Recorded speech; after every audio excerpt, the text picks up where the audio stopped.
Hi, my name is Eddie Lee, and my first precedent is on the Salines de Chaux by Claude Nicolas Ledoux. The Salines de Chaux is essentially a salt factory located in Comté, France.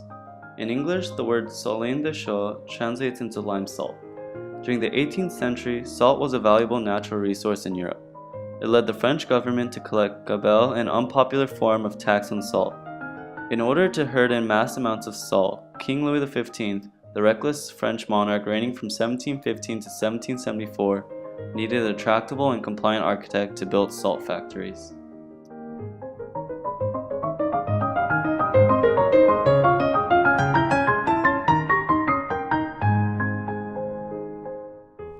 Claude Nicolas Ledoux is a neoclassical architect who designed the Salines de Chaux. Since he was also composed of utopian morals, it later aided his production of the ideal city of Chaux. His ideal city of Chaux consisted of everything varying from theaters to churches and even farms and barns.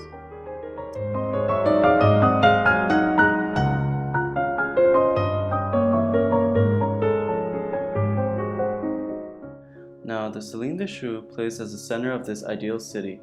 Because Ledoux lived in an era where gabelle existed and dwelled in a country that was governed by monarchy, he ended up designing salt factories. He originally came up with his first design of a salt factory, but Louis XV rejected it because there was an excess of prominence for a factory and a dearth of emphasis on the church nearby.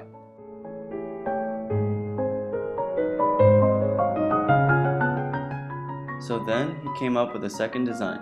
The second was in a basic and simple circular formation rather than a geometrical and quadrilateral one.